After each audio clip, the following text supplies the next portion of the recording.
Bonjour. Le lectionnaire de cette semaine nous offre un texte du livre d'Ésaïe qui est, je dirais, une attaque frontale à notre mode de vie occidental, notre mode de vie moderne. Lorsque ça commence, le texte est «Oh là, vous qui avez soif, venez, voici l'eau.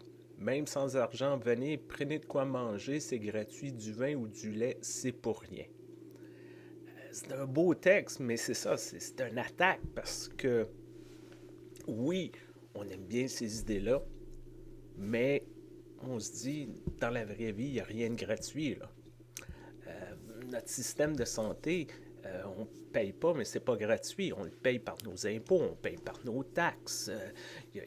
Ou lorsque quelqu'un nous donne quelque chose, on regarde, il doit avoir un attrape, tu vas-tu vouloir une faveur en retour? Toujours ça. Et ici, on se fait offrir une alternative, quelque chose de différent. Parce que, on le sait, on vit dans un monde où tout se monnaie. On entend parler du 1% qui possède... c'est quoi la statistique? Oui, c'est ça. Il y a les 50 plus grandes fortunes ont autant de ressources que les 2 milliards les plus pauvres de la planète. C'est quand même hallucinant. Puis aussi, on veut, à quelque part, appartenir aux plus riches, souvent.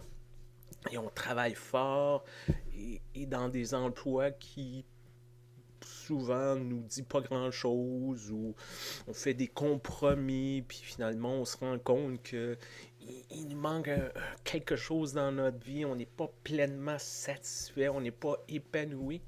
Et encore une fois, ici on se fait offrir quelque chose d'autre, une alternative, de se dire ben d'un coup que c'est pas comme ça que ça fonctionne. Parce qu'on le sait, là, il y a assez de nourriture pour nourrir tous les êtres humains de la planète à l'instant où on se parle. Là. Il y a assez de ressources pour que tout le monde puisse bien vivre. Et pourquoi pas? Pourquoi qu'on ne le fait pas? Mais justement, c'est le défi qu'on reçoit aujourd'hui. Pourquoi qu'on ne le fait pas? Pourquoi qu'au lieu d'avoir une attitude de manque, de pénurie, d'austérité, on se dit, ben, il y en a assez pour tout le monde. Il y en a assez pour tout le monde. On peut être généreux. On peut partager notre nourriture sans avoir peur d'en manquer, sans avoir peur d'en souffrir. On peut partager nos ressources sans avoir peur de vraiment souffrir. Et c'est un peu ça que je vous souhaite cette semaine.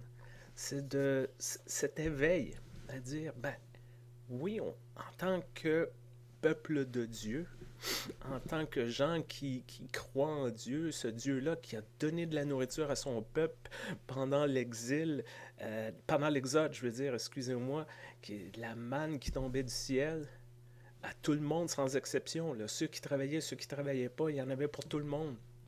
Justement, en tant que ce peuple de Dieu-là, dire, mais d'un coup que on prend ça au sérieux, cette invitation-là, puis qu'on vit dans ce monde de générosité-là, puis qu'on partage vraiment, puis qu'on arrête d'avoir peur de manquer de choses, puis de se replier sur soi-même, puis qu'on commence à dire, ben, qu'est-ce qui se passerait si on commençait à partager vraiment? Je vous souhaite de vivre ces moments-là, de découvrir ces moments-là, puis de réfléchir sur ces moments-là, sur ce processus, cette façon d'être. Bonne semaine, portez-vous bien, à très bientôt.